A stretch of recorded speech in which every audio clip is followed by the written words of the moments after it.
तिथि जो होती है वो चंद्र और सूर्य के गति के ऊपर निर्भर करती है। जैसे अमावस्या के दिन चंद्र और सूर्य एक ही दिशा में होते हैं, जिसके कारण सूर्य के साथ ही चंद्र घूमता है। तो दिन में सूर्य के साथ चंद्र रहता है इसलिए हमें दिखाई नहीं देता, और रात को सूर्य नहीं होता इसलिए चंद्र भी नहीं दिखाई देता है, क्योंकि वो दोनों साथ में ही है। लेकिन चंद्र की गति सूर्य से थोड़ी तेज होती है, इसलिए घूमते समय अमावस्या के समय पर दोनों साथ में रहे तो भी जैसे जैसे उनका घूमना आरंभ होता है वैसे वैसे चंद्र सूर्य से थोड़ा थोड़ा आगे निकलना शुरू हो जाता है। तो जैसे ही सूर्य और चंद्र में 12 अंश का कोण बनता है या फिर 12 अंश की दूरी बनती है, उसी समय पर तिथि बदलती है। अंग्रेजी कैलेंडर में जैसे मध्य रात्रि के 12 बजे तारीख और वार बदलता है, वैसे अपने यहाँ पर तिथि जो है वो हमेशा सूर्य और चंद्र की 12 अंश के अंतर पर बदलता है। पूरे ब्रह्मांड का जो हम हिसाब करते हैं तो 360 अंश होते हैं, और उसमें से 12 अंश की दूरी होते ही एक तिथि होती है। तो 360 को 12 से विभाजित करते हैं तो हमें जवाब मिलेगा 30। ये 30 तिथियां होती हैं। तो इनका जो 12 अंश की दूरी पूरी होते ही जो भी समय होगा, फिर वो दिन होगी, रात होगा, दोपहर होगी, शाम होगी, प्रातःकाल होगा, मध्य रात्रि होगी, जो भी समय हो उस समय पर तिथि बदलेगी। लेकिन हमें कौन सी तिथि माननी होती है? तो शास्त्र में कहा है कि सूर्योदय के समय जो तिथि होगी वह तिथि हमें माननी है पूरे दिन भर के लिए। दूसरे सूर्योदय के समय तक वही तिथि रहेगी। हम थोड़ा इसे और आसानी से समझने का प्रयास करेंगे। जैसे मान लो कि आज द्वितीया है, और यह द्वितीया दोपहर को 11 बजे, सुबह 11 बजे तक है, और 11 बजे तृतीया आरंभ होगी। लेकिन आज सूर्योदय के समय तो द्वितीया थी। आज 11 बजे भले तिथि बदलती हो, फिर भी आज द्वितीया ही मानी जाएगी दूसरे दिन सूर्योदय तक।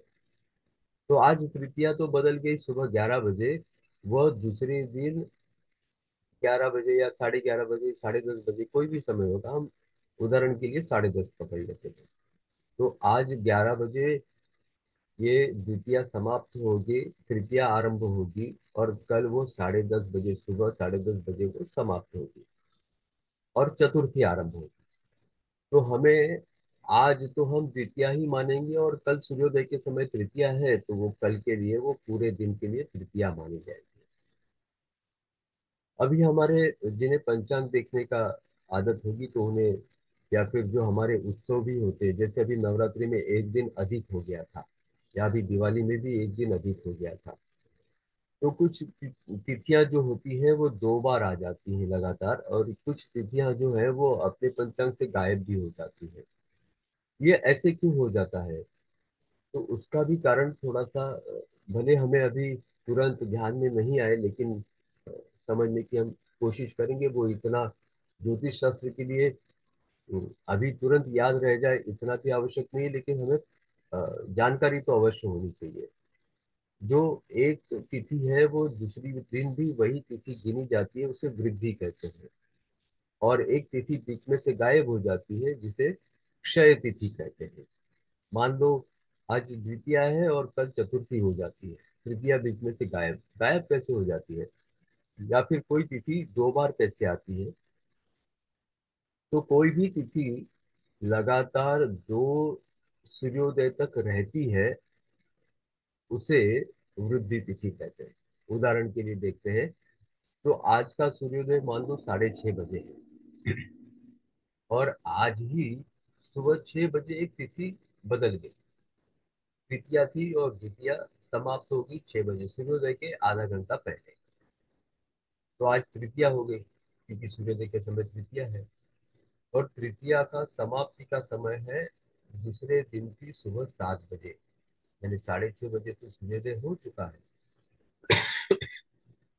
यानी दो सूर्योदय के समय एक ही तिथि रही है, तो उसे वृद्धि तिथि कहा जाता है।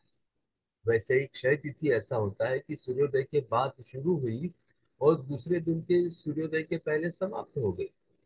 यानी किसी भी सूर्योदय के समय पर वो तिथि नहीं है, तो उसे क्षय तिथि माना जाता है। इसका अधिक विवरण फिर आगे आएगा ही।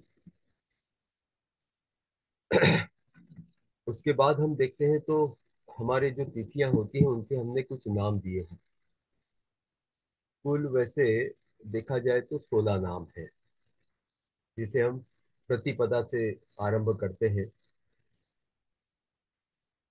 लेकिन शास्त्र में इसका आरंभ जो है वो अमावस्या से कहा है, क्योंकि चंद्र की 16 कलाएं हैं।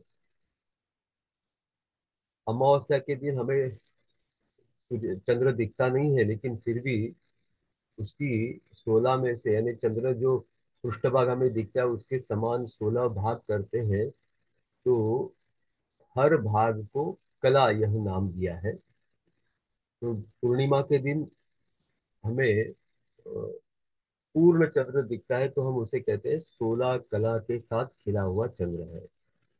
तो अमावस्या के दिन एक कला होती है उसकी, पूरा अंधेरा नहीं होता है। एक कला तो होती है, लेकिन वो दिखती नहीं, क्योंकि वो सूर्य के साथ होता है चंद्र। और प्रतिपदा यानी पहली जो तिथि होती है, जिसे मराठी में पाडवा कहते हैं या फिर एकम कहा जाता है, उस दिन दो कला होती है। द्वितीया के दिन तीन कला होती है, तृतीया के दिन चार कला होती है। वैसे ही चतुर्थी, पंचमी, षष्ठी, सप्तमी, अष्टमी, नवमी, दसवीं और पूर्णिमा के दिन 16 कलाओं के साथ चंद्र आसमान में दिखता है। उसके बाद जो कृष्ण पक्ष आरंभ होता है, उसमें फिर से प्रतिपदा आती है, तो वहां पर 15 कला, एक एक कला भी कम होने लगेगी। तो वहाँ पूर्णिमा के दिन 16 थी, तो प्रतिपदा के दिन 15 हो जाती है।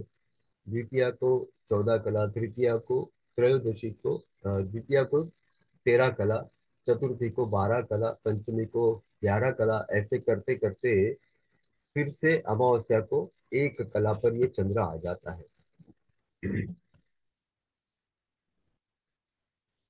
ये जो वार है अपने, सभी कैलेंडर में वो सोमवार को पहला दिन मानते हैं, लेकिन अपने शास्त्र में पहला दिन यह रविवार है। रविवार से अपना सप्ताह आरंभ होता है। रविवार, सोमवार, मंगलवार, बुधवार, गुरुवार, शुक्रवार, शनिवार, ये ऐसा माना जाता है।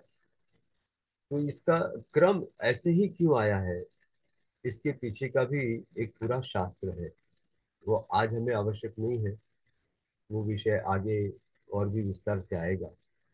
वैसे ही 27 नक्षत्र है, आपके अवकड़ा चक्र में देखेंगे, अगर वो सामने है आपके तो वो दिखाई देगा। तो उसमें 27 नक्षत्र हैं, और उस 27 नक्षत्रों के नाम भी दिए हैं।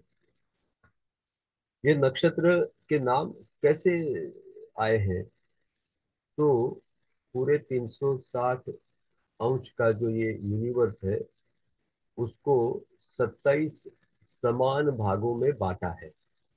और हर भाग में जो अलग अलग तारा है, तो तारे हैं, उनसे जो बनने वाली आकृति है, उस आकृति के हिसाब से उस नक्षत्र को नाम दिया है।